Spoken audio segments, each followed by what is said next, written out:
Chers auditeurs, chères auditrices, bonjour à toutes et à tous. L'émission d'aujourd'hui porte sur les conséquences dramatiques d'un conflit qui dure depuis plus de 20 ans dans un pays rongé par les guerres depuis son indépendance en 1960. La République démocratique du Congo, dont la superficie équivaut à celle de l'Europe de l'Ouest, est littéralement ce qu'on pourrait appeler une bijouterie à ciel ouvert. Ses ressources, minières notamment, y sont innombrables. Le pays est entre autres le premier producteur de cuivre du continent africain et il comporte la plus grande réserve mondiale de cobalt, composé qui entre dans la fabrication de nos smartphones. De par la disposition de ces grandes villes et sa superficie, la RDC est extrêmement difficile à contrôler pour l'État central et la corruption qui gangrène le régime favorise un climat délétère dans la gestion de ses richesses. La lutte armée qui fait rage entre le gouvernement central et les groupes rebelles pour le contrôle de ces richesses avait fait jusqu'en 2018 pas moins de 6 millions de morts et 4,5 millions de déplacés. En 2018, on estimait à une centaine le nombre de groupuscules armés opérant sur le territoire de la RDC, notamment dans le Kivu. Le Kivu, c'est cette grande province tout à l'est du pays qui attise toutes les convoitises. Elle concentre 80% des réserves mondiales de coltan, ainsi que la majeure partie des réserves d'or et de diamants du pays. C'est là-bas, à Panzi, que le docteur Denis Mukwege y a installé son hôpital en 2008, afin de soigner les femmes victimes de violences sexuelles dans le cadre de ce conflit. Les femmes congolaises paient sans doute le plus lourd tribut à cette guerre. Les viols et les atrocités commises par les miliciens ont avant tout pour but de terroriser les populations, détruire le tissu social et, in fine, prendre plus facilement le contrôle des richesses locales. Aujourd'hui, c'est donc une interview du docteur Dieudonné Bouegandi Walala que nous vous proposons. Il est médecin gynécologue obstétricien à l'hôpital de la Fondation Panzi et il a très gentiment accepté de répondre à nos questions. Bonjour docteur, merci beaucoup d'avoir accepté notre invitation. Dans un premier temps, est-ce que vous pouvez présenter la Fondation Panzi à nos auditeurs? Bonsoir Madame Roxane, je suis docteur Dieudonné Bouegandi Walala, médecin à l'hôpital de Panzi, au sud Kivu, en République démocratique du Congo. La Fondation Panzi a été créée en 2008 par le professeur Dr Denis Mukwege. Il est lui-même le président du conseil d'administration. Il y a une vice-présidente, Madame Christine Descriver, et une secrétaire exécutive qui répond au nom de Dr Christine Amissi. La Fondation Panzi est située dans la commune de Panzi, à Bukavu, et cette fondation fait le relais du travail du Dr Mukwege et de l'hôpital de Panzi. C'est pour permettre la reconstruction psychologique et physique, ainsi que la réinsertion sociale des victimes de violences sexuelles et basées sur le genre. Et donc, depuis 9 ans, la Fondation Panzi se veut être la voix des opprimés, des victimes, des filles et mamans congolaises qui subissent tous les jours l'inimaginable dans cette région du monde, tant convoitée pour son sous-sol, mais dont les habitants sont laissés pour compte.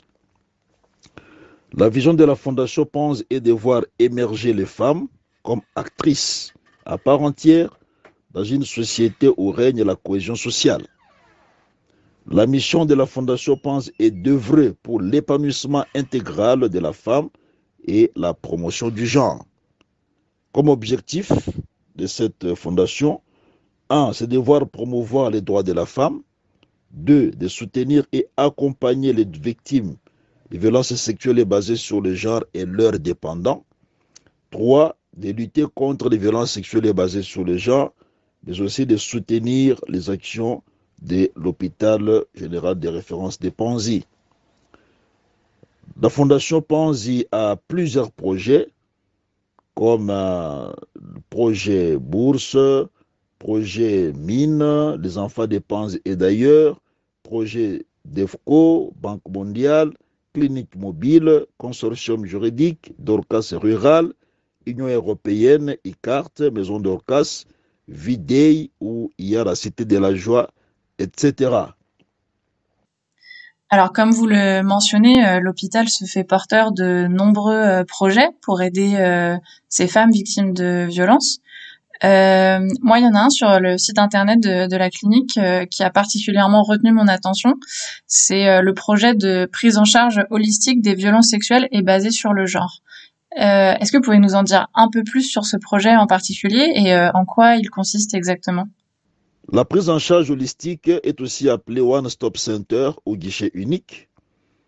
Cela permet qu'une victime ait tous les soins à un seul lieu. Et cela donc facilite, n'est-ce pas, l'accès aux soins pour les victimes. Dans ce modèle holistique de prise en charge, on promouvoit la guérison globale, n'est-ce pas, et cela permet de répondre à tous les besoins des victimes de violences sexuelles basées sur le genre. C'est-à-dire, on prend en charge sur le plan médical, là on voit la guérison physique, il y a la prise en charge sur le plan psychosocial, là on voit le rétablissement émotionnel et social de la victime, il y a la prise en charge sur le plan juridique, là il y a un accompagnement juridique et judiciaire, mais aussi la prise en charge sur le plan de réinsertion socio-économique où la victime apprend un métier qui lui permet de subvenir à ses besoins. Parmi les autres projets que vous mentionniez, il y a également celui de la clinique mobile. Donc là où le soin se déplace directement auprès des populations pour avoir accès plus facilement aux victimes. Quelles sont les retombées concrètes de ce type de projet et comment il est mis en place en fait? On imagine que dans un pays en guerre, ça doit pas être évident au niveau logistique. On dira brièvement que le but de cette clinique mobile, c'est de participer à l'amélioration de la santé dans les communautés reculées en allant vers ces communautés-là. Donc, comme composition de l'équipe de clinique mobile, il y a un médecin, deux infirmières, un psychologue clinicien et deux assistantes psychosociales. Cette équipe-là, n'est-ce pas, va travailler dans les villages et dans les communautés reculées avec les structures de santé existantes et les organisations locales dans les communautés pour la prise en charge des cas de violences sexuelles basées sur le genre, mais aussi des pathologies gynécologiques graves comme les fistules, les prolapsus. Et sur place, l'équipe y prend en charge les cas pour lesquels c'est possible de soigner immédiatement, mais pour les cas plus graves, il y a référencement au niveau de l'hôpital pour leur prise en charge. Ce conflit a un très fort impact sur les populations civiles. Elles sont les premières victimes des violences qui ont lieu. Malgré tout, les médias internationaux en parlent peu. Concrètement, à quel type de pathologie et de violence la Fondation Pandy est-elle confrontée? Et est-ce que vous pouvez nous détailler dans quel contexte ces violences sont commises finalement?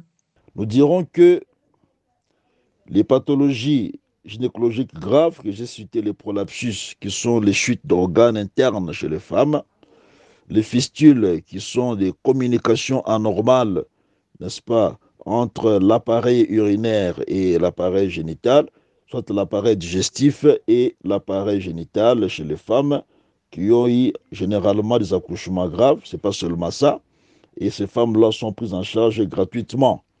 Mais aussi, il y a les violences sexuelles basées sur les genre, et là nous parlons de viols, d'agressions sexuelles, agressions physiques, déni des ressources, d'opportunités et de services. Nous parlons des mariages forcés ainsi que des violences psychologiques et émotionnelles. Tout cela est également pris en charge. Mais aussi les malformations de l'appareil urinaire, de l'appareil gynécologique ou digestif. Ces cas-là aussi, de ces malformations, sont pris en charge dans notre hôpital. Alors, dans quel contexte ces violences, n'est-ce pas, sont-elles commises?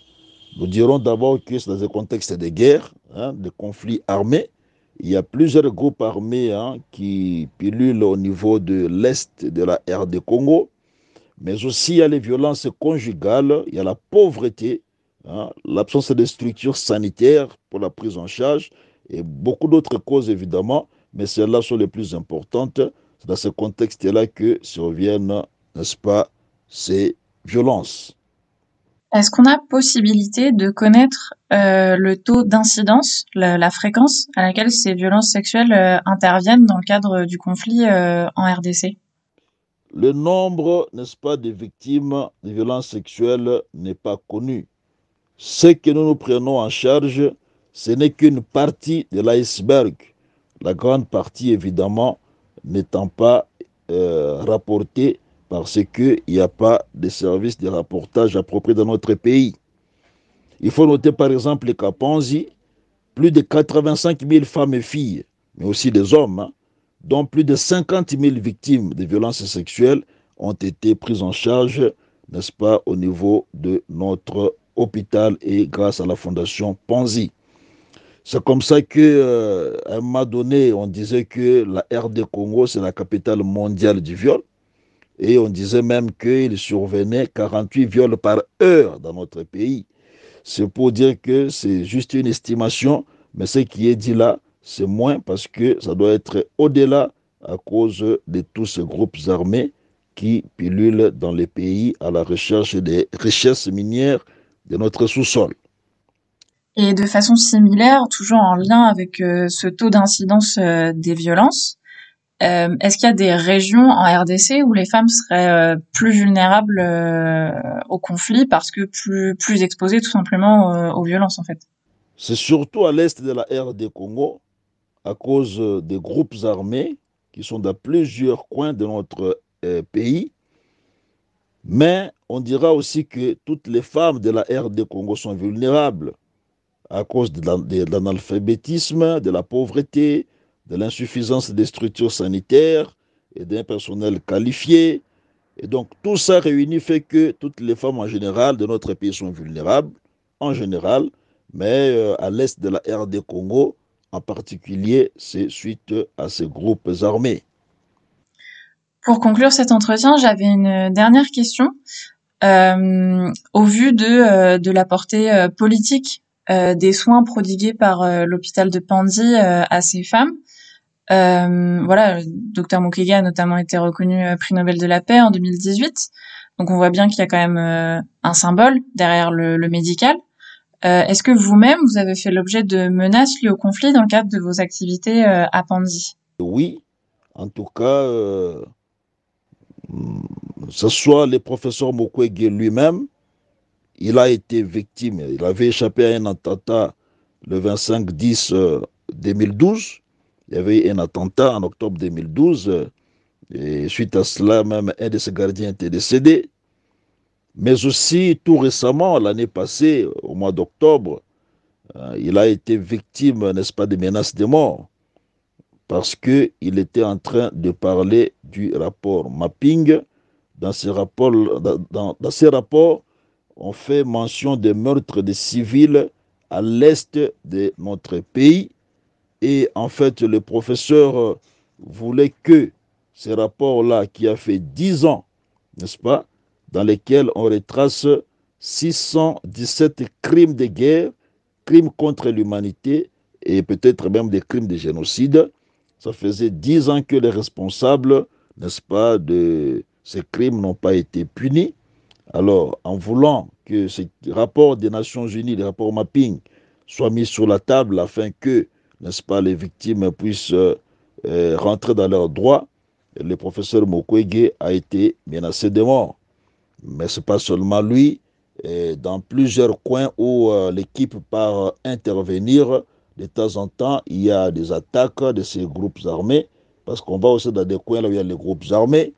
Et l'année passée, même, on partait pour ouvrir un one-stop center dans une ville de notre pays. Et là, l'équipe qui était partie, n'est-ce pas, a été attaquée, le véhicule a été attaqué, on a tout pris, on a tout ravi, et heureusement qu'on n'a pas tué quelqu'un. Donc, c'est pour dire que avec ce travail, il y a beaucoup de risques. Quand on dénonce, n'est-ce pas, ce qui se fait à l'encontre des femmes et des hommes à cause de ce conflit armé, on est une cible et notre visionnaire, le professeur Mukwege, et nous tous qui travaillons à côté de lui, nous sommes de temps en temps victimes de ces menaces et attaques. Voilà un peu en résumé ce que nous pouvions dire par rapport aux questions qui avaient été posées. Nous restons disponibles pour d'autres questions. Merci beaucoup pour nous avoir donné cette occasion de parler de la Fondation Panzi.